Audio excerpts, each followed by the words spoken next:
अगर चेहरा नहीं आता तो मोबाइल नंबर व्हाट्सएप पर याद, और उस पर नहीं आता तो फेसबुक पर नाम से याद, भले वो फर्जी आईडी बना हुआ। 2 जून 2020 को जब लिस्ट आई तो शायद इसमें कोई होगा जो इसको ये उम्मीद ना रही हो हमारा नहीं, क्योंकि उस समय सूखा जाता है जो पास है हम लोग भी खास थे।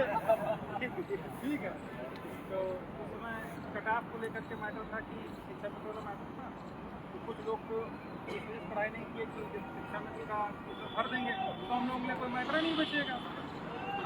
लेकिन जब कट ऑफ लगी तो सबको उम्मीद होगी जब कट ऑफ लग गई अब तो हम लोगों का। लेकिन 2 जून 2020 को जब लिस्ट आई तो उसमें तो नाम, पिता का नाम और आवंटित जनपद दिया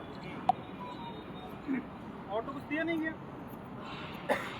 यहाँ तक कि ये भी नहीं बताया गया कि आखिर कितने तक ओबीसी का और कितने तक एससी के गुणांक वालों का हुआ। सबसे बड़ी संख्या तो यहीं पर क्रिएट होगी कि आखिर इससे पूर्व में कितनी भर्तियाँ हुई हैं, चाहे 2008 में हो, 11 में हो, 13 में हो और अगर 500 भी हो, सब में कट ऑफ तो मैंडेटरी रहती। भाई आखिर हमारा चयन हुआ तो हमको पता है कि हमारा इतना कट ऑफ नहीं हुआ, तो ये तो पता होना चाहिए कि हमारा गुणांक 70 है, 75 तक वालों का हो गया।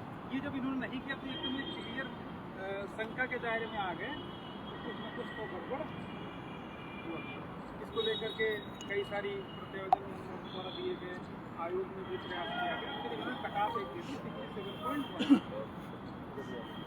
महेंद्र बनाम उत्तर प्रदेश सरकार ने जो योजना फाइल किया था उसमें जब कट ऑफ 67.1 कट ऑफ दे दिया, फिर तो कुछ कहने बचा नहीं था, क्योंकि इसके पास जो सुप्रीम कोर्ट के ऑर्डर पर 2 लिस्टें जारी हुई थी 30,000 और 32,000 की ना, वो डेटा और जिनका आवंटित जनपद का डेटा था मर्ज करके ये क्लियर हो गया कि ओबीसी का और क्या ओबीसी का लगभग 19,000 लोगों को निपटा दिए हैं और इसी तरीके से एससी का भी निपटा दिए। एक डाटा निकाल देता हूँ।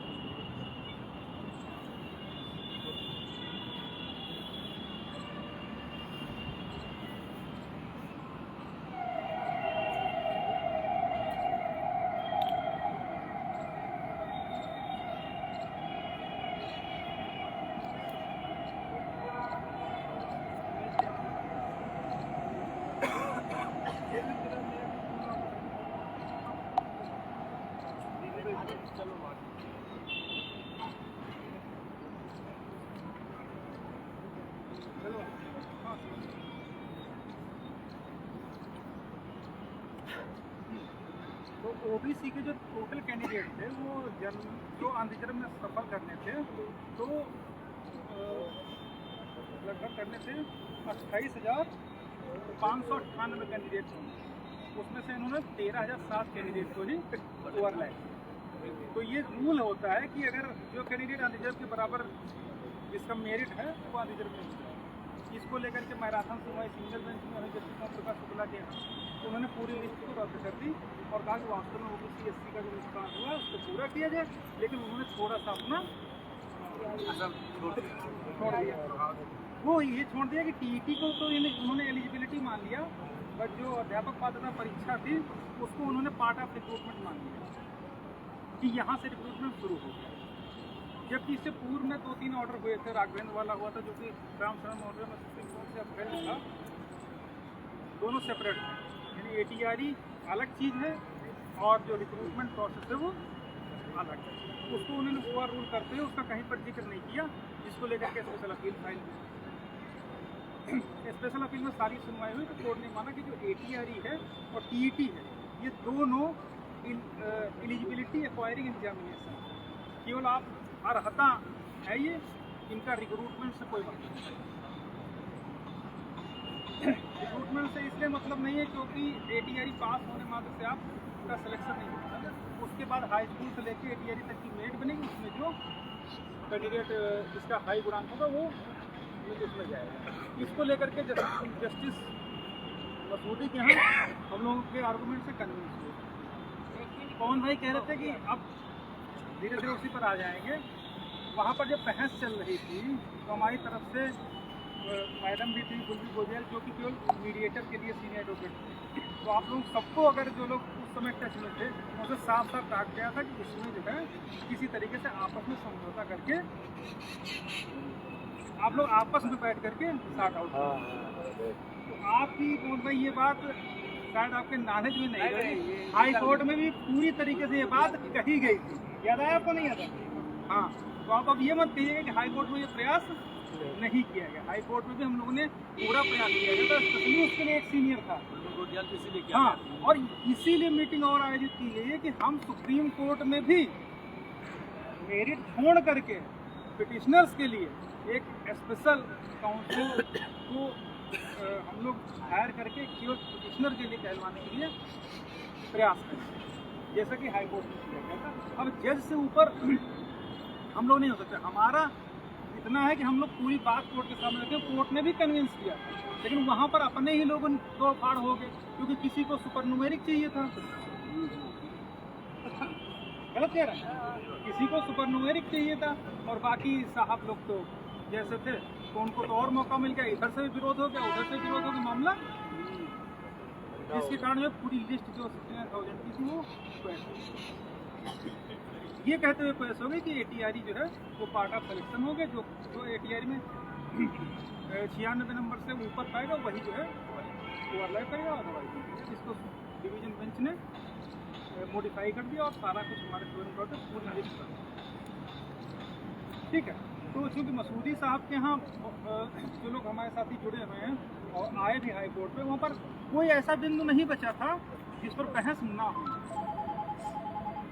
और लास्ट में भी जब कंक्लूड कर रहे थे उस समय भी कहा था कि साहब जो लोग कोर्ट में उस समय थे, चूँकि यहाँ पर वर्चुअल सुनवाई नहीं हो रही थी, इसको लाइव में हम लोग नहीं दिखा सकते, तो जब जिसको बोलते हैं क्लोजिंग आर्गूमेंट, तो जो लोग उसमें कोर्ट में थे उस समय भी हमारी तरफ से जो हमारे सीनियर थे सुदीप सेठ साहब, उन्होंने भी कहा था साहब पिटिशनर का देख लीजिएगा, कहा था नहीं कहा, सभापति आप थे, लास्ट में खड़े होकर के उन्होंने कहा। तो हमारी तरफ से दोनों जगह आर्गूमेंट हुआ है, ऐसा नहीं कि कहीं पर कोई कमतर रहा हो, लेकिन चूंकि उस समय इतना डिस्प्यूट क्रिएट हो गया था, 6800 का अलग डिस्प्यूट था, और राहुल बनाम उत्तर प्रदेश सरकार की अपील थी जिसमें था कि अफसरों को तभी किया जाएगा जब अफसरों को बाहर किया जाएगा। तो वो पूरा एक इतना ज़्यादा कॉम्प्लिकेशन उसमें क्रिएट होगा कि उसका एक ही तरीका था कि इस पूरे को रद्द करके एक नया फ्रेश लिस्ट को प्रिपेयर करना। इसको लेकर के सुप्रीम कोर्ट में मैटर पेंडिंग है, 2 बजे से 28 तारीख को लिस्टेड है। हाँ, 2 बजे से लिस्टेड है, तो उसको लेकर के वहाँ भी इस बात को कहीं पर भी कोई ये ना सोचे कि पिटिशनर्स के लिए कहा नहीं गया। आपको याद मैं इसलिए दिला रहा हूँ क्योंकि इतने लोग हैं जो देखे हैं, तो हर जगह बात अपनी कीजिए, जैसे यहाँ कीजिए वहाँ पर कीजिए। यहाँ थोड़ी सी दिक्कत ये थी कि हो सकता उसको हमारी अपॉइंटमेंट को ही चैलेंज किया जा सकता था। भाई सुप्रीम कोर्ट से तो कोई बड़ी अदालत कोई है नहीं, तो अगर हमको वहाँ से मिलेगा तो उसके बाद तो कोई कहीं पर कुछ फंसने वाला है नहीं। लेकिन अगर यहाँ मिलता कि यहाँ दे देते तो निश्चित रूप से सारे लोग आगे चले 100% चैलेंज का उसको कोई रोक नहीं। इसीलिए मोस्टली केसेस में देखा गया है कि जो रिलीफ ग्रांट होती है वो ही, उसके बाद आप कहीं पर भी हाँ उसको आप ना चैलेंज कर सकते ना ही किसी भी तरीके से आप उसको कोई छेड़छाड़ कर सकते। तो ये बात होगी। दूसरी बात ये कहा गया कि जो पिटिशनर्स की बात है अगेंस्ट 6800 उसमें कौन लोग हैं, तो सुप्रीम कोर्ट में जो हमारी आईए फाइल हुई है वो हाई कोर्ट की हैं, डिवीजन बेंच और सुप्रीम कोर्ट सारी हैं। तो सबसे पहले तो हमारा प्रयास ये रहेगा कि जितने हमारे साथ जुड़े हुए लोग हैं सबकी बात कोर्ट में रखी जाए और उस पर कोर्ट क्या डिसीजन लेती है वो सबसे महत्वपूर्ण बात है। उस पर कोर्ट के बाद स्टेट का क्या रुख रहता है वो भी एक बहुत जरूरी बात है। तो अभी से हम ये कह दें कि हम 6800 के अगेंस्ट दे देंगे या सुप्रीम कोर्ट वालों को छोड़ देंगे या हाई कोर्ट वालों को दे देंगे या 7 दिसंबर 2020 वालों तक को मिल जाएगा, ये तो केवल हवा में चीज़ है कि अगर किसी ने कहते हम तो 20 तक हैं तो और भी अगले अगर कोई ये कहता है कि समस्या सबसे बड़ी यही है, यहाँ पर यही है। अगर मैं 7 दिसंबर 2020 तक हूँ तो मैं सोचता हूँ कि 20 तक हो जाए, बाकी खेल खत्म हो जाए। इसमें कोई अदरवाइज लेने वाली बात नहीं है। ये व्यक्ति का, मनुष्य का स्वाभाविक है कि वो यही चाहता है जहाँ पर उसका हो रहा होगा तो वहाँ तक हो जाए, काम हर व्यक्ति सोचता है। इसमें कोई गलत बात नहीं है। जो लोग 30 जनवरी 21 तक की 5 जनवरी 21 को ही अरशद की लिस्ट आई थी, कुछ लोग उसको कट ऑफ डेट बनाते कि ठीक है जहाँ तक अरशद की लिस्ट आई थी और सरकार ने माना था कि हाँ घोटाला हुआ, वही कट ऑफ डेट मान लीजिए। कुछ लोग सोचते हैं कि जो हाई कोर्ट की सिंगल बेंच में हो उनको सबको ले लिया जाए, डिवीजन वाले हैं तो कहते हाँ डिवीजन तक वालों को ले लिया जाए। ठीक इसी तरीके से सर्वोच्च न्यायालय में वाले सोच रहे हैं कि हमारा सबका हो जाए, इसी तरीके से 6800 के भी लोग सोचते हैं कि भाई हम तो मेरिटोरियस हैं, तो कॉलर यही तो उठा रहते हैं कि हम तो हाई मेरिट वाले हैं। अगर हाई मेरिट वाले थे तो 5 साल से कर क्या रहे थे भाई? हाई मेरिट वाले तो सारे सेलेक्ट हो गए, वो सैलरी ले रहे हैं। अगर अभी भी किसी की भूत सवार है कि हम हाई मेरिट के हैं तो उसको कहीं ना कहीं जो है अपने को फिर से विचार करके सोचना चाहिए कि क्या वास्तव में हाई मेरिट वाला है। यहाँ क्या कोई अगर ये कहे कि हम हाई मेरिट वाले हैं तो ये बात मानने वाली है? हाई मेरिट वाले तो हम घर में बैठ के या तो विद्यालय में बैठे हो, चाहे संडे है हमारी छुट्टी के है, वो कर रहे थे अभी ऑस्ट्रेलिया इंडिया मैच आ रहा वो देख रहे होते। तो ये कतई नहीं है कि हम हाई मेरिट हैं, हमारा नाम 6800 में है। आप सोचने का आप कुछ भी सोच लीजिए कि हम सिंगल बेंच में, भैया सिंगल बेंच वाले सुप्रीम कोर्ट कर दे, डबल बेंच में है डबल बेंच वालों कर दे, जो डायरेक्ट गए हैं उनका कर दे। ये कोई तर्क नहीं है, ये कोई आधार नहीं है पिटिशनर नहीं। कोर्ट है टू डिसाइड, कोर्ट खुद डिसाइड करेगी कि हमको किसको देना है किसको नहीं। उसमें हम आप अपनी बात कहते थे साहब बहुत गरीब है, 5 साल लड़ रहे हैं, तब हमको दे दीजिए, यही ना आप कहोगे? हमारा नुकसान हुआ, हमारे सामने थाली परोसी रखी थी, कुछ लोग आए छीन के ले गए, यही तो आप कहोगे? तो वो 2 तरीके अपनाएगी, या तो कहेगा ऐसा करो उनकी जो छीन के ले गए तो उनको हटाओ, इनको दुआ करके एक्सक्लूड कर दो उनको सूची से, या तो कहेगा अच्छा भाई ले गए तो ले गए, अब इनके लिए सरकार बैठी है कुछ व्यवस्था, यही कहोगे। आप कहो साहब इनको दे दो, इनको मत देना, इनको हमको दे दो। आप ये कैसे कह सकते हो? हम ये कह सकते हैं? हमारा काउंसिल ये कह सकते साहब ये हमारी लिस्ट है और इसमें से ऐसा करिए आप छांट लीजिए, इनको दीजिए इनको मत दीजिए। एज ऑन डेट कोर्ट के सामने जो भी हैं वो सारे रिलीफ के लिए ही तो गए हैं। अब कोर्ट डिसाइड करेगी कि भाई किसको देना है। हमारी बात है, हमने कह दिया कि साहब इतने लोग हैं और ये मर्ज है इनके, कोई दिसंबर वाला है, कोई जनवरी वाला है, कोई रिट वाला है, कोई सुप्रीम कोर्ट वाला। अब साहब आप दे दीजिए, तो कोर्ट खुद डिसाइड करेगी। हाँ सरकार को पूछेगी ना कि आप बताओ क्या करना चाह रहे हैं।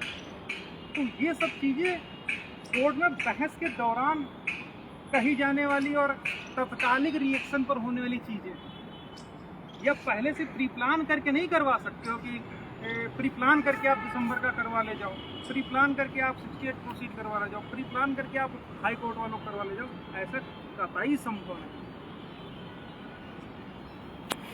अगर ऐसा संभव होता तो फिर इतना जद्दोजहद हम लोग करनी नहीं पड़ती। और इसीलिए जो हम लोगों के साथ में जुड़े हैं, जो आईए फाइल हुई हैं, उसमें सारे कैंडिडेट मिक्सअप नहीं हैं, तो हम उसमें कैसे सॉर्ट आउट करने के लिए कह सकते हैं। इसलिए कुछ लोग कहते हैं भास्कर और सुशील और जिनके लोग खास हैं उनकी अलग उन्होंने 10-20-50 लोग फाइल करे कि वो अपना करवा लेगा बाकी ऊपर। जबकि जो कैंडिडेट हमारे पास आए हैं उसमें 3 तो मेन ही हैं, एक में हमारे नाम से, एक सुशील के नाम से, एक और। तो जो हमारे पास कैंडिडेट आए थे वो 1/3 हो गए थे कि अगर हमारा होगा तो हमारे साथ के जितने पीछे पूछ में लगे हुए हैं सब पीछे चले आएंगे। जो और बचे थे वो सुशील वाले में उसमें आ जाएंगे, तो तीसरे उसमें रामविलास वगैरह और महनपाल वाली, तो वो तो सब एक ही साथ हैं। उसमें हम कैसे किसी इंडिविजुअल के लिए एक और किसी हम एक बायस्ड होकर के कोर्ट के सामने अपनी बात रख ही नहीं सकते। अगर आप पहले से बायस्ड हो जाओगे तो कहाँ रखा जाए। तो ये बात कतई आप मत सोचिए कि किसी 7 दिसंबर 20 वालों हो करके बाकी सब कुछ छोड़ दिया जाए। वो टोटली कोर्ट के ऊपर डिपेंड करता है, कोर्ट कितने लोगों को देना चाहती है। कोर्ट के सामने जब हमारे पास नुकसान हुआ है तो क्या कोर्ट के दिमाग में ये बात नहीं है कि आखिर इतने दिन से ये बच्चे लड़ रहे हैं, संघर्ष कर रहे हैं सड़कों पर और कोर्ट में, तो वो क्यों उसमें भेदभाव करेगा? वो तो यही सोचे कि भाई ठीक है, एज ऑन डेट जो भी कोर्ट के सामने उनको दे के खत्म करो। इसके अलावा तो कोई रास्ता निकलता नहीं दिखाई दे रहा। अब हम ही खुद अगर कहने लगेंगे तो फिर मिलना होगा तो नहीं मिलेगा। तो कोर्ट यही कहेगी ना कि अगर हम 20 वालों को दे दिया तो कल को वो लोग आएंगे ऐसा हमारी कौन सी गलती थी, हम भी तो कोर्ट में थे। तो फिर एक नया सिस्टम तैयार हो जाए। तो जो भी वहाँ पर बहस के दौरान ये चीजें होंगी, उस समय जैसी स्थिति होगी कोर्ट का क्या रुख है उस हिसाब से काम करें। तो 20 वालों में तो किसी कंफ्यूजन नहीं। अगर इस बात को मैं फोर्सली जो है क्लियर कर देना चाह रहा हूँ कि कहीं पर अब भी अगर आपका डिस्प्यूट लग रहा हो इसमें, तो अभी कर दे, मैं फिर से क्लियर कर दे रहा हूँ। साहब मिनिमम अगर मिनिमम की बात करते हैं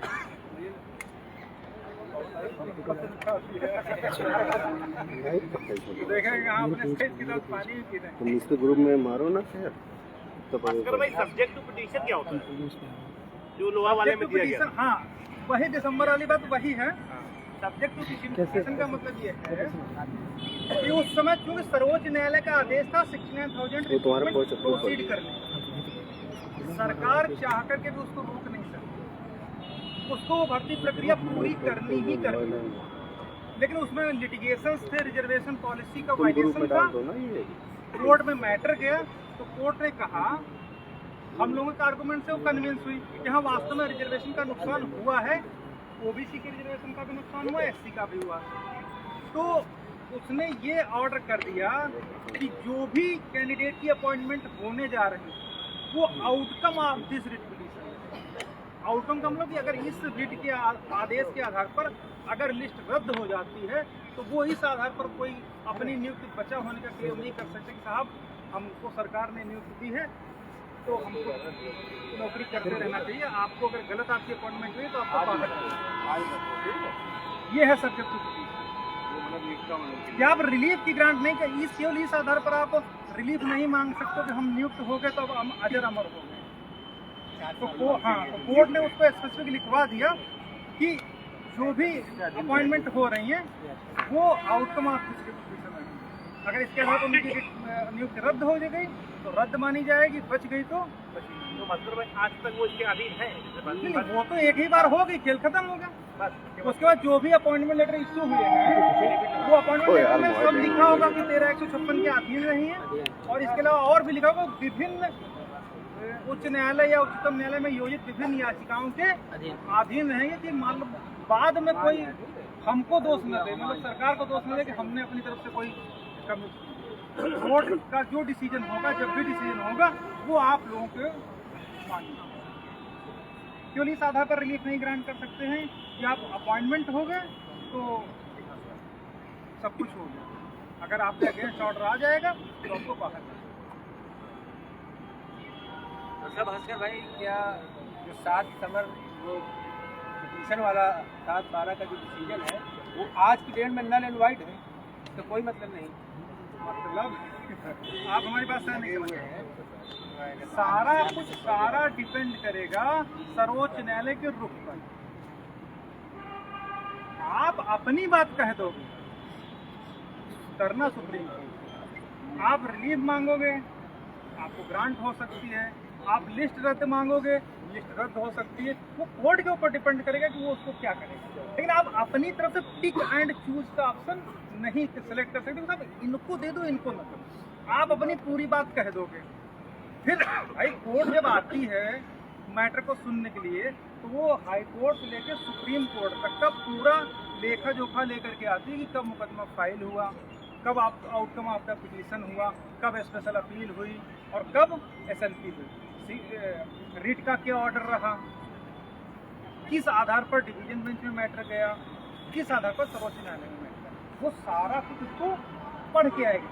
उसको हमको बताना नहीं पड़ेगा कि साहब ये दिसंबर में आउटकम ऑफ द पिटीशन हुआ था, वो खुद पढ़ के, क्योंकि उसमें इंटरिम ऑर्डर एक होता है, इंटरिम ऑर्डर, वो इंटरिम ऑर्डर जितने होते हैं उसकी एक अलग से फाइल बनती है।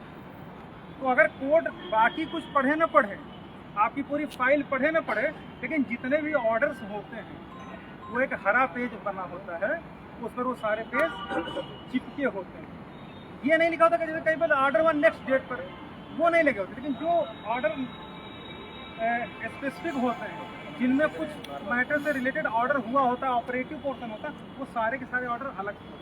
जैसे अपने में कौन कौन से ऑर्डर रहेंगे, जैसे पहला वो तो विज्ञप्ति निकालिए पेपर पे, वो सब सब जैसे पहला ऑर्डर तो ये रहेगा 7 दिसंबर, तो सबसे पहला ऑर्डर वही रहेगा, क्योंकि सबसे पहला एंट्री ऑर्डर वो था। उसके बाद दूसरा ऑर्डर उसमें लगा होगा सिंगल बेंच का, उसके बाद तीसरा ऑर्डर डबल बेंच का लगा होगा, जिसमें स्टे ग्रांट किया था सिंगल बेंच पर कि आज की डेट तक जो भी उसमें ऑर्डर था कि इस डेट तक जो रिटें आई हैं उन पर भी ये ऑर्डर प्रभावी होगा। आप लोगों ने पढ़ा था, नहीं पढ़ा होगा, तो वो ऑर्डर लगा होगा। इसी तरह के सुप्रीम कोर्ट में जस्टिस चंद्रचूड़ का ऑर्डर है, वो लगा होगा। अब उसके आगे की भाई मतलब कोर्ट के द्वारा जितनी भी प्रोसीडिंग हुई इंटरिम ऑर्डर के द्वारा, वो अलग से फाइल रहती है, वो सारा कुछ कोर्ट पढ़ के आती है, तो उसको हमको अलग से डिसाइड नहीं बताना है कि ना ये चीज़ें कोर्ट से रिलेटेड हो जाए। 60-65 भी डेट था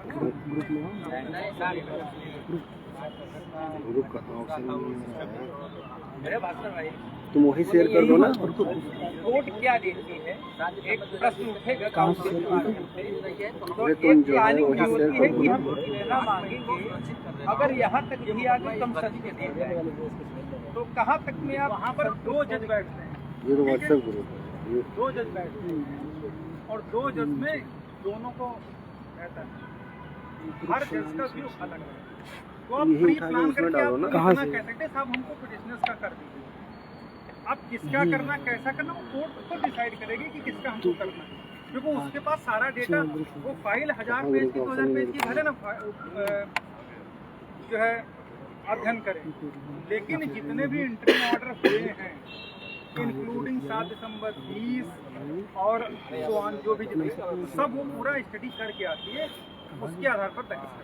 और खासकर जब आप दफ्तर की कोर्ट में हो तो शायद ही कुछ ऐसी चीज होते जो पढ़ के ना आते। इसीलिए जब इस बार हम लोगों ने मेंशन कराया था तो उन्होंने कहा था कि हम 2 बजे लगा रहे हैं, हम पहले टाइम देखेंगे कितने बजे हम इसको सुन सकते हैं, इसीलिए वो नेक्स्ट वीक ही लगा रहे थे, यही कल वाला वीक जो है।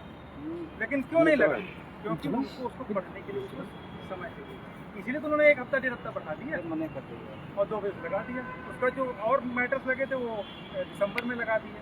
तो वो सब चीज़ें उनके संज्ञान में रहती हैं, हम अपनी बात कहेंगे, ये तो हमारी आपकी बात हो रही है, सामने रिजर्व वाले भी तो बैठे हैं, स्टेट भी तो बैठी है, तो आप अपनी बात कहोगे कोर्ट के सामने, आप पिक एंड चूज वाली पॉलिसी नहीं अपना सकते, यही सॉल्व हो नहीं सकती। अगर मैं गलत हूँ तो आप बताइए कि आप गलत हैं। अगर हम पहले ही बायस्ड होकर के जाएंगे तो कोर्ट के दिमाग में ये कहीं आना नहीं चाहिए आप अपना निजी फायदा देख रहे हैं। क्यों? कोर्ट आपको नौकरी देने के लिए नहीं बैठी है, वो तो मजबूरन देगी कि यार इतने लोग बाहर हो जाएंगे, बेचारे कहाँ जाएंगे, तो ऐसा करो जिनका नुकसान हो उनको दे के खत्म करो। क्या किया? अगर आप ही पहले ही कह दो कि नहीं साहब हमें दे दो बाकी हमको नहीं, फिर वही चीज है ना कि और तक स्टेट को फंसाओगे नहीं तब तक वो बात कहेंगे ही नहीं। अब कितनों को देना है, किसका करना है, वो पूरा का पूरा सरकार, ऐसा नहीं कि हमारा व्यू लेकर के कोर्ट कर देगी, कोर्ट उसके बाद अथॉरिटी का तो भी देगी, जिसको करना है उसको भी तो देखेगी कि आखिर सरकार का इस पर क्या रुख है, सरकार क्या करना चाहती है, फिर उस हिसाब से काम करेगी। और आप लोगों को पता होगा कि जस्टिस चंद्रचूड़ के पहली डेट पर ऑर्डर जब हुआ था तो उसने सबसे 8 पेज का रिटर्न सबमिशन मांगा था, आज तक सरकार ने कुछ भी नहीं जमा, आपने नहीं जमा किया, तो क्यों नहीं जमा किया? ना वो जमा करेगी, हम तो समझ रहे हैं उसकी, वो ऑन ओथ कोर्ट के सामने जो कुछ बोलेगी ओरल में बोल देगी, अच्छा हाँ इनको देना है दे दो, खत्म। दरअसल वो रिटर्न में कहके ये बगावत नहीं लेना चाहती ना किसी पक्ष से, ना जनरल से बगावत लेना चाहती ना भाई ओबीसी से। वो ऐसा ना, वहाँ पर समस्या सबसे बड़ी है कि इधर भी अपने हैं, इनकी भी वोट लेनी है, उधर तो अपने हैं ही, तो उधर जाते तो इधर वाले चिढ़ गए, क्योंकि फिर सबसे ज्यादा भगवा झंडा हम ही लोग तो बांधते हैं और फायदा वो लोग लेते हैं। तो वो तो पता ही नहीं चाहिए कि खुल के कभी ये सरकार खुल के कभी विरोध नहीं करेगी किसी का, उसको जो कुछ करना होता अंदर ही अंदर PWS देना था, आपको पता ही नहीं चला। तो सरकार और उसके अधिकारी कहीं न कहीं कुछ किसी न किसी निष्कर्ष पर पहुंचे हैं, वो कोर्ट के सामने अपनी बात रखेंगे, उस हिसाब से कोर्ट और हमारे काउंसिल आगे। भाई ऐसा थोड़ा कि वो अगर किसी को देने लगेगी या किसी को नहीं देगी तो हम लोग अपोज नहीं करेंगे, हम हर चीज के लिए तैयार हैं। वो इसीलिए बहस जब होती तो हर पॉइंट टू पॉइंट ये देखा जाता कि किधर बहस जा रही है, कोर्ट का रुख क्या है, उस हिसाब से करी जाती। और डायरेक्ट हम खड़े होकर कहते साहब हमको ये नौकरी दे दो, कैसे दे देगी, पहले बताओ तो ऑर्डर क्या हुआ है। वो तो कोर्ट में सबसे बड़ी समस्या ये आती है कि अगर आप आम कहोगे तो तुरंत वो इमली कहेगी। जो लोग कोर्ट में हमारे साथी जुड़े हैं और देखें लाइव टेलीकास्ट, तो अगर आप कहोगे ये तो आम का पेड़ है, नहीं ये तो इमली का पेड़ है, देखो इसमें सिद्ध करो, ये देखो इमली का पेड़ है, इमली की जैसी पत्ती है इसमें, लेकिन क्या वास्तव में इमली पेड़ है? नहीं। तो आपको प्रूफ करना होगा, आपको शुरू से शुरुआत करनी ही होगी कि साहब हमारे इतने लोगों का होना था, इन लोगों ने नहीं किया, तभी तो कोर्ट और सरकार फंसेगी, तभी तो मजबूर होकर के आपको कंसिडर करेगी। अगर आप पहले ही सरेंडर होकर के अपने लिए बात कह दोगे तो खेले खत्म हो जाएगा। देखिए 1 साल हो गया, तब से कितना अप्रोच जब लोगों ने किया तब आकर के टाइम फिक्स हो पाया है 2 बजे से। और अगर किसी मुकदमे में 2 बजे से टाइम फिक्स हुआ तो इंट्रीम ऑर्डर तो इसमें होना था, अंतरिम आदेश जो कुछ होना था हो गया, अब होगा फाइनल ऑर्डर। तो जहाँ तक मैं समझता हूँ कि कंटिन्यू नहीं होना चाहिए। अक्सर आप लोगों ने नोटिस किया होगा मुकदमा मंगलवार वही हम लोगों का लगता है, इस बार कब लगा है? गुरुवार को लगा। तो आप समझ जाइए कि हमको लगता है गुरुवार और जो है शुक्रवार को सुन करके 1-8 दिन में हमको लगता है हो जाना। सैटरडे तो आप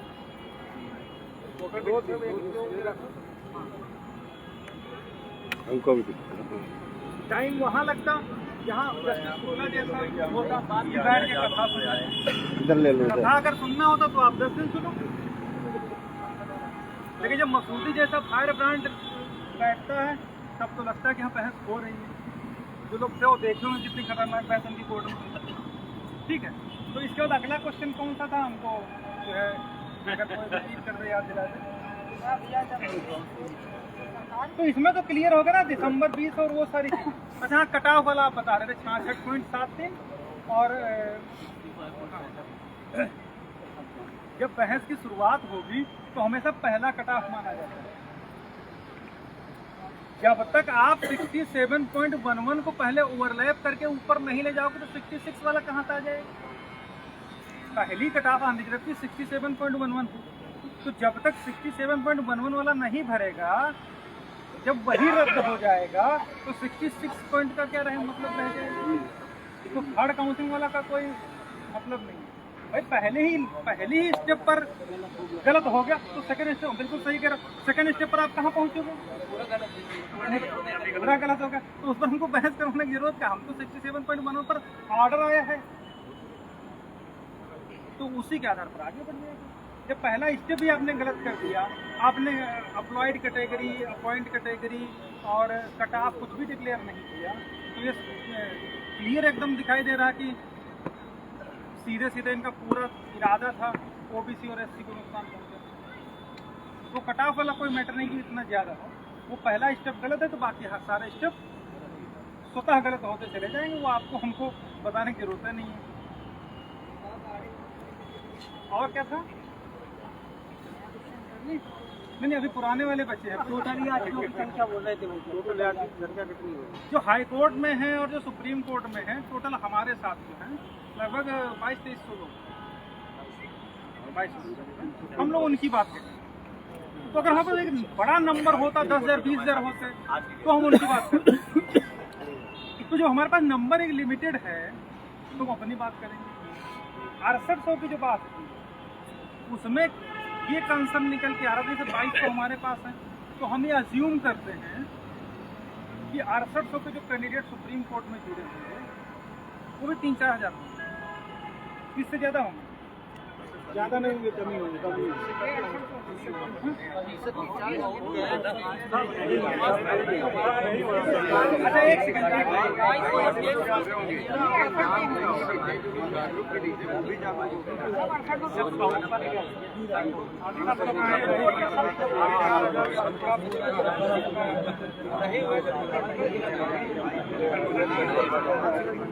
अच्छा एक सेकंड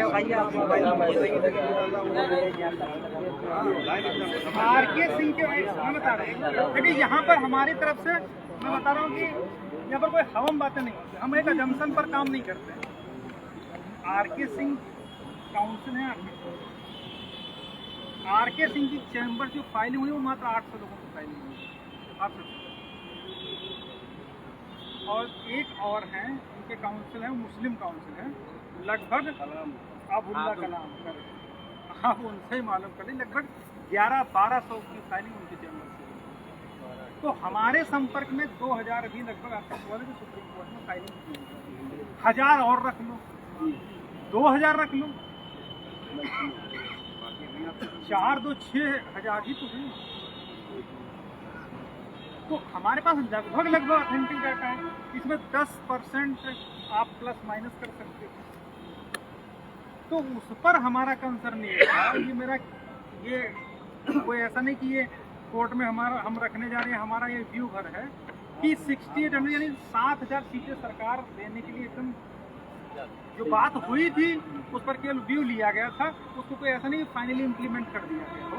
उसमें यह था कि भाई जैसे अगर 5-6 हज़ार लोग हों और 6800 सरकार देने के लिए तैयार ही है, तो ये था कि कुछ हमको अलग से ज़्यादा एक्सरसाइज नहीं करना पड़ेगी, क्योंकि 6800 भाई 6800 की बात अब वो आप जो लिस्ट छपी है उसको आप भूल जाइए, कुछ समझिए, वो तो सिंगल बेंच से रद्द हो गई, डिवीजन से रद्द हो गई, उसके अलावा जो डीबी में राहुल वाला ऑर्डर था उसमें भी रद्द हो गई, भारती पटेल में रद्द हो गई, वो उस पर हर तरीके से वो कुचल दी गई।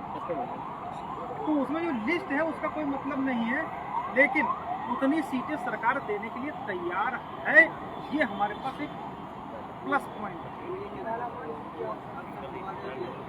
घोटाला मानी नहीं मानी वो तो अलग है, हमारा कंसर्न ये है कि 6800 सीटें आज खुली पड़ी हैं ओपन मार्केट में। हाँ, मतलब खुद देने के लिए तैयार, हाँ, खुद देने के लिए तैयार है, अपनी खुशी से देने के लिए, हाँ खुशी से देने के लिए तैयार है कि सारे इतनी। तो ये उस समय ये व्यू भर था, आज भी है, लेकिन एग्जैक्ट आंकड़ा हम लोग चैम्बर से भी निकलवाने के लिए बोल दिए हैं, वो भी निकलवाएगा भैया। तो उसमें यह था कि अगर 6800 से कम ही सारे याची और वो सरकार देने के लिए तैयार है तो फिर लीपापोती करके खत्म कर दिया जाए ना, फिर सबका हो जाए, फिर उतना मथने की कोई आवश्यकता नहीं है, ये मतलब हमारा था। अब उसको 6800 को अगर आप मैनिपुलेट करके ये कहो कि अरे साहब तो 6800 लोग करवाने जा रहे हैं, करवाने जा रहे हैं, तो वो चीज़ थोड़ा सा उचित नहीं। लेकिन ये मीटिंग का उद्देश्य भी हमारा यही था कि कल को हम लोग, क्योंकि एक बहुत सेंसिटिव टाइम में हम लोग रह रहे हैं इस समय, आपका 18 नवंबर से फाइनल बहस हो रही है, तो कहीं पर भी कोई डिस्प्यूट आपस में अगर किए तो समझ लीजिए सब खत्म हो जाए, कोई नहीं बचा पाएगा। अरे उसका एक ठीक, हाँ उसका मतलब ये है कि अगर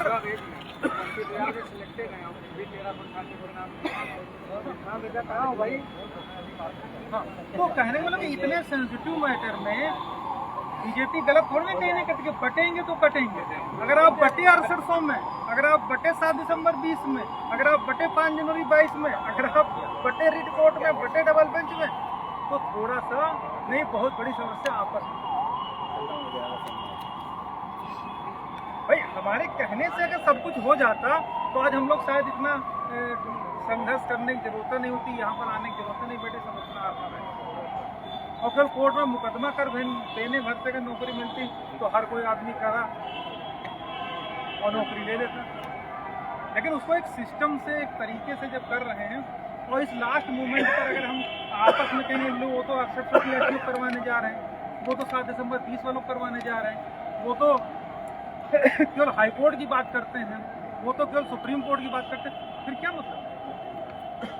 तो हमारे जितने लोग यहाँ पर आए हम हाथ जोड़ के कह रहे हैं कि इस लास्ट मोमेंट पर आपको इन सब मुद्दों के आधार पर कतई ना तो कंफ्यूज होना है, और जो कंफ्यूज हो रहे हैं उनको आपको सॉर्ट आउट करना है।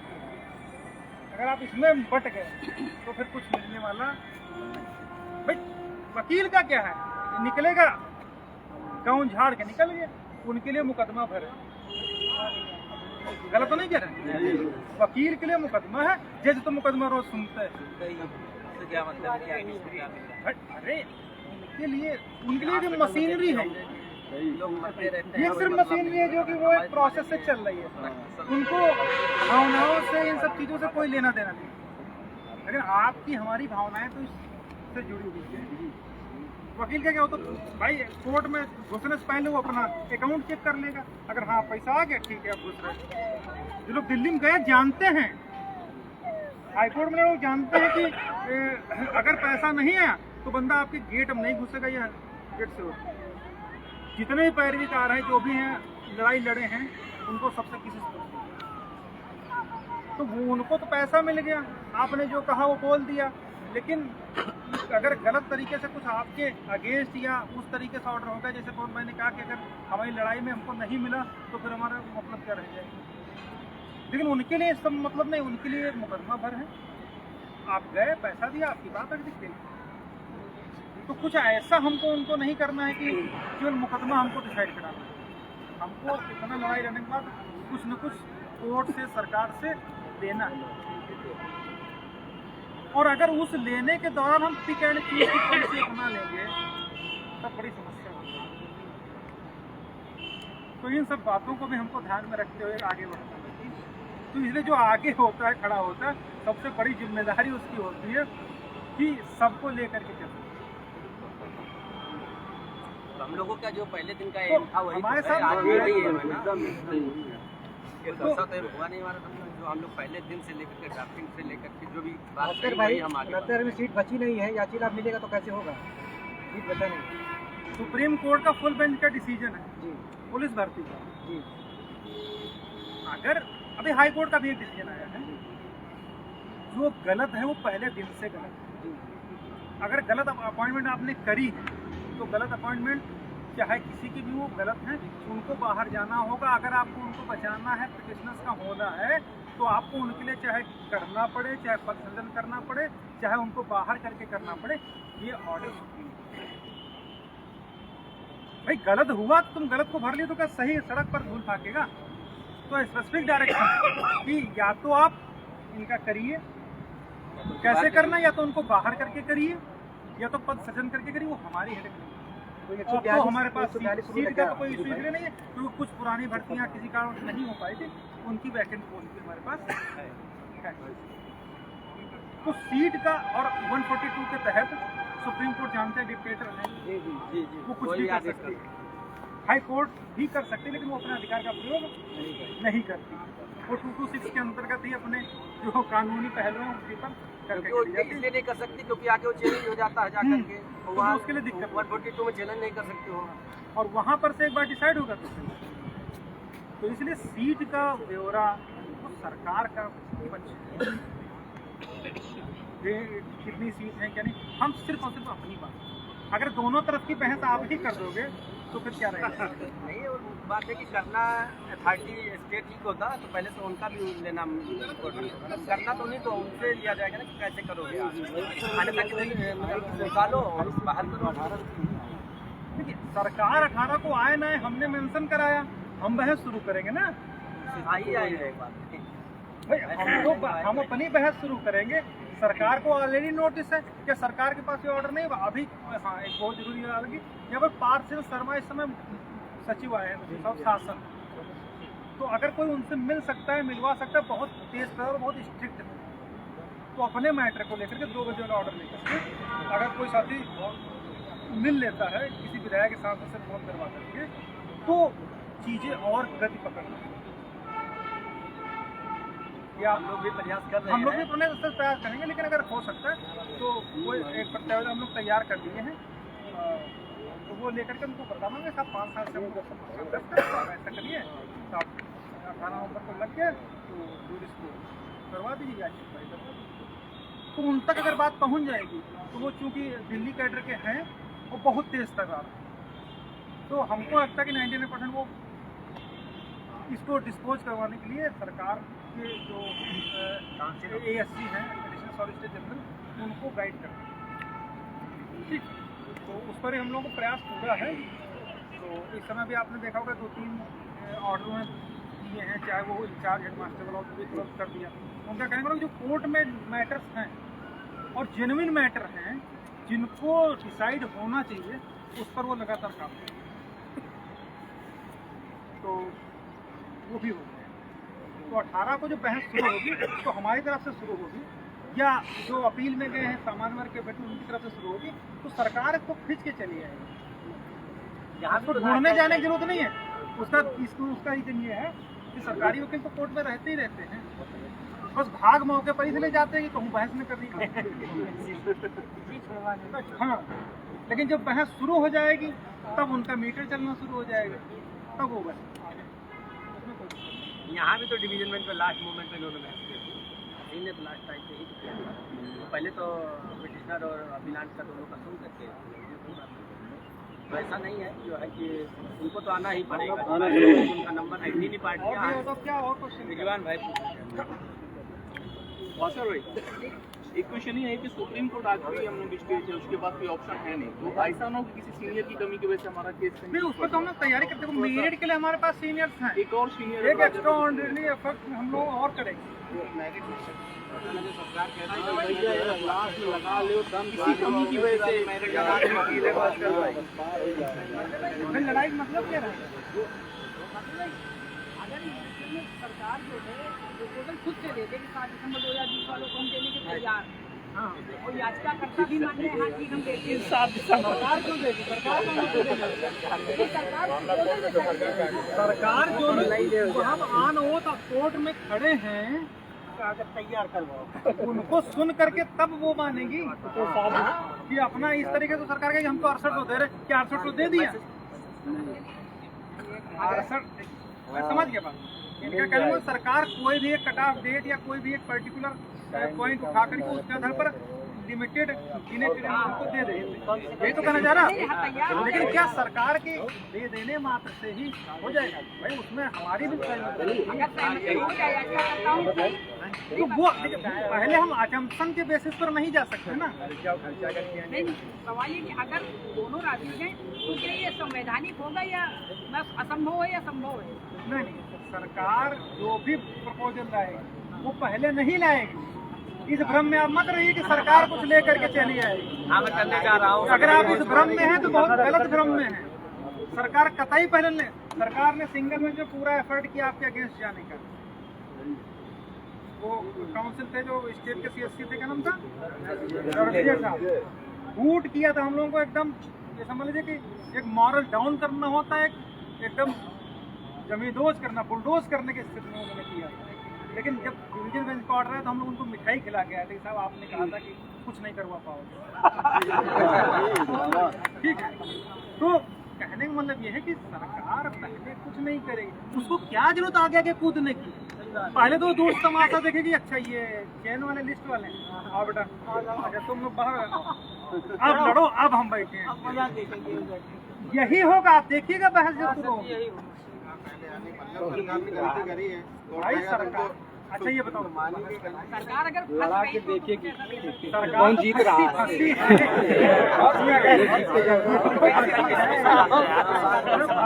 फंसने का कोई मतलब ही नहीं है। बहस पूरी होनी है। वो तो बहस के दौरान की विषय है। वो पहले अगर उसको पहले देना होता तो उसको टीवी में क्या दिक्कत थी पहले देने के लिए? आप ये समझिए कि इस सरकार से एक सीट भी निकालना इतना आसान नहीं है कि आप कहे तो, और वो भी तब जब आप ये सोच रहे हो कि अरे वो खुद दे देगी। यार अगर खुद देना हो तो वो करती क्यों? अगर खुद उनको करना हो देना होता तो आपको हमको इस स्थिति में पहुंचाने की जिम्मेदार वही थी, कोई और है। और अभी भी आप ये एक्सपेक्ट कर रहे हो कि सरकार आएगी कोई प्रपोजल दे देगी। मतलब आप खुद सोच के देखिए, मतलब एक तटस्थ होकर के सोचिए, अपना फायदा उसमें सोचिए, तटस्थ होकर के ये सोचिए कि अगर सरकार आकर के आपके फेवर के लिए कर दिया तो फिर मुकदमा वहाँ क्या बचा? आपके फेवर में कर दिया, उनके जिनकी नौकरी बाहर जा रही हो, जो कैंडिडेट डिवीजन बेंच के ऑर्डर के परफॉर्मेंस में एक्सक्लूड हो रहे हैं लिस्ट से, उनके लिए तो वो तो इंटरिम ऑर्डर है, उसकी तो बात छोड़ दीजिए। वो लोग ऐसा नहीं कि वो सुरक्षित हैं, वो तो टिल द नेक्स्ट डेट कोई ऑर्डर में है, तो आपको देगी तो उनको वो तो बाहर हो गए। तो कहीं ना कहीं कोर्ट को और हम लोगों को एक प्रॉपर तरीके से कम्युनिकेट करते हुए कोई विधि समझ, इसलिए कोर्ट भी पहले सुनेगी, पहले तमाशा देखेगी, तब किसी निष्कर्ष पर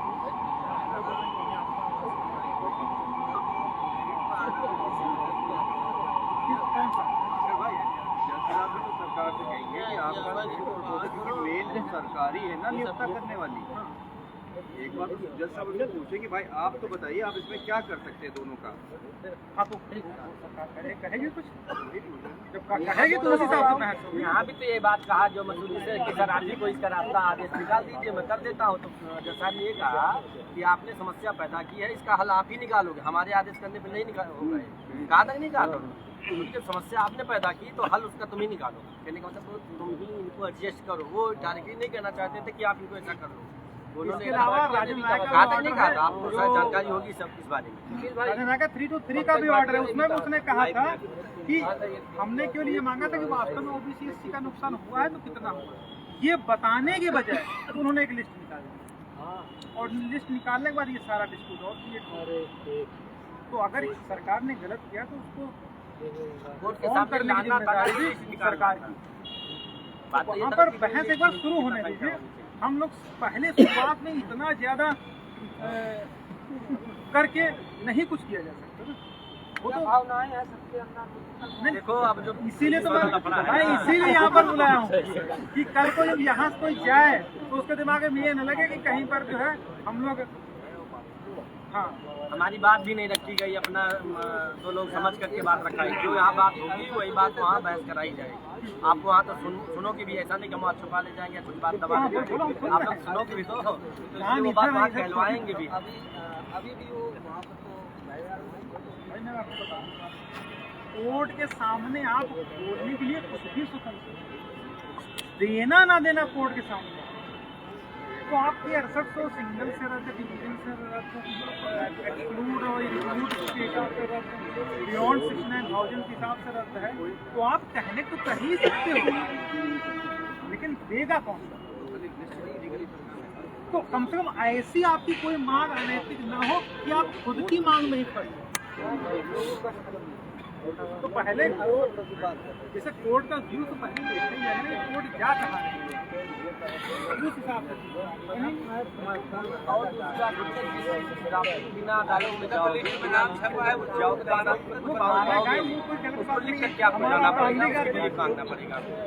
कोई ना अपील है ना कोई सल्टी है, कुछ है ही नहीं, तो वहाँ पे खतरनाक पे बाहर किस बात में कटाफ लगाओ, लेकिन फिर काउंट करते जाओ। मैं कितना कटाफ उसको ड्राफ्ट करके जाना है, उसके लिए एप्लीकेशन देना है।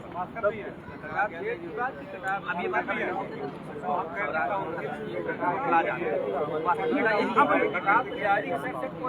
काउंसिल क्या काउंसिल रखेंगे मैटर के लिए, हाँ मैटर के लिए नहीं। अब पहले तो आपको देखिए सबसे मेन चीज ये है कि इन सबसे ये तो अपने फायदे वाली बात होगी, तो मीठा मीठा हो गया भाई, मीठा मीठा तो यही होगा क्या। लेकिन अभी आपको दो इशू और है ना, एक तो टीटी वाला, एक एटीआरई वाला। भाई तो सबसे पहले तो आप ये बताओगे ना कि एटीआरई वेदर पार्ट ऑफ रिक्रूटमेंट और नॉट। भाई सारी बातें आपकी सही, लेकिन पहले ये बताओ कि पहले तो वो तो ये प्रूव करने की कोशिश करेंगे साहब जो ओबीसी एससी उसमें घुसे हैं वही गलत घुसे हुए हैं। क्यों? क्योंकि उन्होंने एटीआरई में भी बढ़िया माल काट दिया और टीटी में काट दिया और फाइनल मेरिट में भी काटना चाह रहे हैं, लेना चाह रहे हैं। तो साहब इनको सबको बाहर करो। वो भी तो ये बहस करेंगे, क्यों नहीं करेंगे? तो अगर हम तो सबसे ये तो जो हम लोग अभी तक बात कर रहे थे ये तो सेकेंडरी बात, प्राइमरी बात तो वही है कि जो डिवीजन बेंच का जजमेंट है उसमें आप पहले टीईटी जीत के दिखाओ, एटीआरई जीत के दिखाओ, तब तो आपका पक्ष इक्वल होगा, तब लगेगा कि आप बराबर के खिलाड़ी हो। जो कुछ उन्होंने एक बहस करी थी आशीष चतुर्वेदी ने डिवीजन में, और वो बहस ये थी कि साहब इनको रिजर्वेशन दे करके यानी 5% का छूट दे करके जो रेस शुरू हो रही है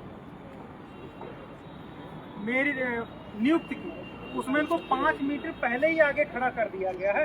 हमारा कैंडिडेट तो 5 मीटर पहले खड़ा हो, तो ये तो पहले जीते हैं, उसके बावजूद यहाँ भी इनको 5 मीटर पहले दिया जाए और आगे पहुँच के जब वहाँ पहुँचे तो वहाँ पर भी इनको और बेनिफिट दिया जाए। मतलब पहले टीईटी में भी इन्होंने 5% का रिलैक्सेशन लिया, यानी इधर से 5 मीटर आगे हो गए, और इनकी जो फिनिश लाइन है वो भी 5 मीटर पहले ही है, तो हमारे इनको सबको जो है पूर्ण दबा दो।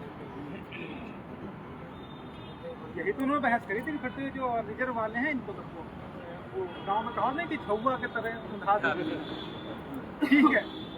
तो वो सब तो है, लेकिन ये सारी चीज़ें हमको बहस पहले एटीआरई टीटी पर करनी पड़ेंगी और दमदारी से करनी पड़ेंगी, क्योंकि उधर भी एक राकेश द्विवेदी काउंसिल है, बहुत तेज कर रहा है, वो पूरी नब्ज पकड़ते हैं, जो नब्ज पकड़े वो हम लोग समझ रहे हैं कि कहाँ पर कि मोटा मोटा उतना नहीं जितना हम लोग देख रहे हैं।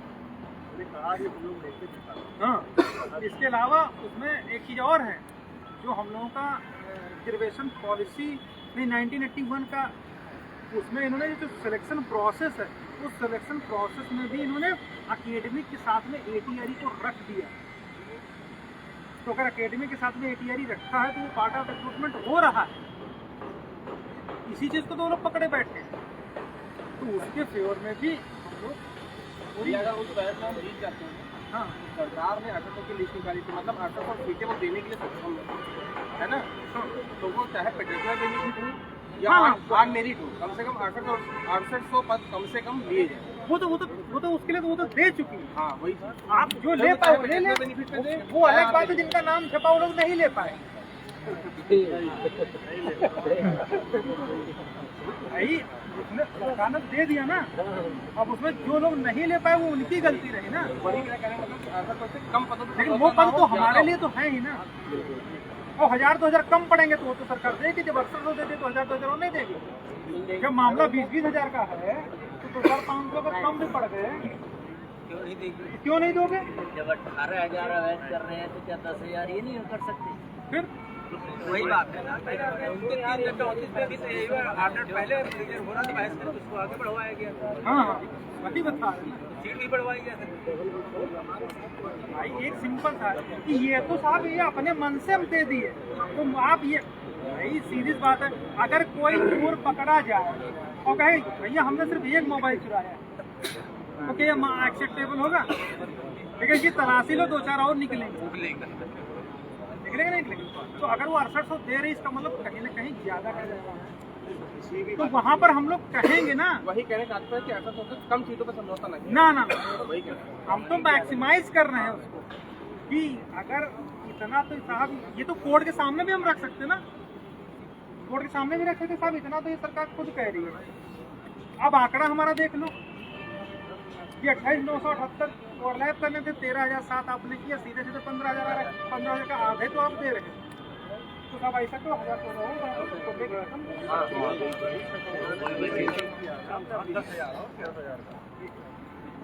ये मोटा मोटा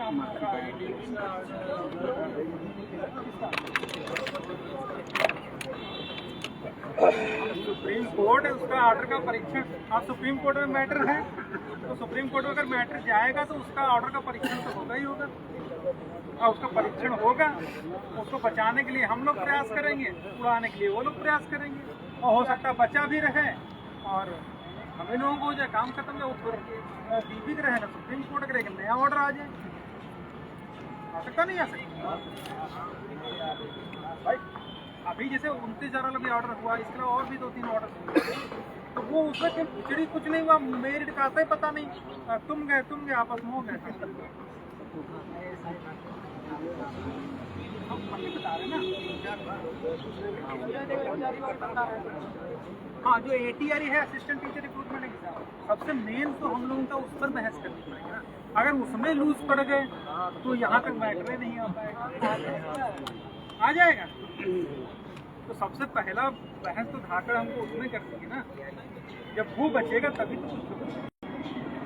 और वो भी तब आपको बचा मैं जब उनके पास सबसे बड़ा पॉइंट जानते क्या, एक तो पैसा तो है ही, लेकिन उनके पास एक और तरीका है जो कि आपका अगर व्यवहारिक रूप से देखा जाए, कहा जाए, तो वो ये है कि इस पूरी भर्ती में लाक्षित लगभग 35,000 रिजर्व की सीटें और 50%, तो 50% तो खाली OBC खा गया, 30% SC खा गया साहब। जनरल को 20% मिली साहब, उसमें भी कहते हैं हमारी है। ये आर्गुमेंट मैं कह रहा हूँ ना, और अगर ये आर्गुमेंट ना सुप्रीम कोर्ट में रखा जाए तो आप लोग लाइव देखिए। 19,000 जनरल सिलेक्ट हुए और 18,558 घोटाला बता रहे हैं। हाँ, मतलब 400 लोग खाली तो जनरल। फिर हम यही बात है, फिर क्या जनरल 400 होना चाहिए? तो जर्नल मतलब सवार्ड कहाँ होता है? नहीं, नहीं, वही जो कोई भी जा सकता है। यहाँ पर इसका मतलब नहीं है कि वो तो अनगिनत होती, लेकिन एक कहने के लिए तो उनके पास है ना भाई, कहने के लिए तो उनके पास है कि नहीं, वजह तो है। और ये अगर आप किसी भी व्यक्ति से कहोगे तो एक बार और सारी जो मेधा है, सारा जो टैलेंट है, वो OBC SC में ही आ गया। तो एक बार उनको कहने के तो कोर्ट में एक बार क्लिक तो करेगा ही कि आंकड़ा नहीं दिखाया जाएगा ये और ये होगा। और सुनिए क्या होगा, पहला होगा साहब इन्होंने TET में रिलीफ लिया, ATRE में रिलीफ लिया, इसके बाद उम्र में छूट लिया, फीस में छूट लिया, और कितना इनको गवर्नमेंट ऑर्डर में है। आपने दिया नहीं दिया वो अलग बात है, लेकिन वो फीस में उन्होंने सरकार ने नहीं लिया फीस किसी से, तो सरकार की बात, लेकिन उसमें छूट के दायरे में आता है। तो उसमें तो फीस, उम्र, ATRE, मतलब कितना छूट लोगे यार तुम लोग, यही तो बहस करते हैं। आप TET में 5% ले लिए, ATRE में भी ले लिए, उम्र में भी ले लिए, फीस में भी ले लिए, एकेडमिक्स में ले लिए, और कहते हमको सीट जनरल की मिलनी चाहिए। क्यों मिलनी चाहिए? क्यों मिलनी चाहिए? इन सब पर बहस होगी और कस के बहस, ये मैराथन बहस हुई है जस्टिस मसूदी की कोर्ट। और सुनिए, और वहाँ पर उन्होंने प्रूफ करने की कोशिश की, जो ये TET हो, जैसे आपका प्री एग्जाम होता है ना, ATRE मेंस होता है, उसके बाद आप हाई स्कूल से लेके इंटर, ग्रेजुएशन, BEd, BTC और ATRE, इन सब का मिक्सअप करके फाइनल। तो कितना आखिर हमको OBC को रिलीज और ऊपर से कहते थे शादी कर लो मर जाएगा। तो चीजें उतनी आसान नहीं है, लेकिन अगर कास्ट नहीं आसान होती तो क्या करें।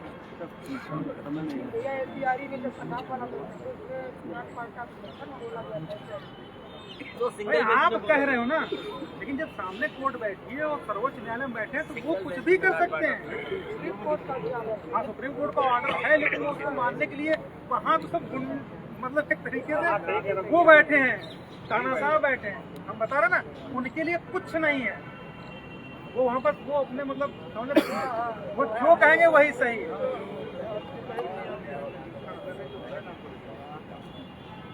तो इन सब चीज़ों को लेकर के हम लोग चल रहे हैं, तो केवल एक चीज़ को लेकर के नहीं, तो सबसे पहले हमारा जो मोटिव होना चाहिए वो ATRE TET पर फोकस्ड है, और उस पर हम लोग फोकस्ड है, तभी हमको कोई रास्ता होगा। तो इसमें जितने लोग हैं सब लोग एक तरीके से एक रहो, नेक रहो, तभी जो है वो करने। अगर आप इस तरीके से अगर बचने का प्रयास करेंगे तो नुकसान सबका है। रिलैक्सेशन वाला बात आएगी, वो रिलैक्सेशन वो आखिर अगर आप सिंगल बेंच का जजमेंट उठा करके तो देखोगे फैसला का क्या डिसीजन है। उन्होंने कहा कि जो रिलैक्सेशन है दैट इज रिजर्वेशन, कि जो रिलैक्सेशन तुमने लिया है 5% का वही तो रिजर्वेशन है। लेकिन हम लोग उसमें पलट दिए पलटे क्या? हमने कहा ठीक है साहब, रिलैक्स से सब कुछ है। हमने तो ये प्रूफ कर दिया कि ATRE और TET रिक्रूटमेंट के भाग ही नहीं करते रहो तुम 5% रिलैक्सेशन। ये बात है, सरकार को मालूम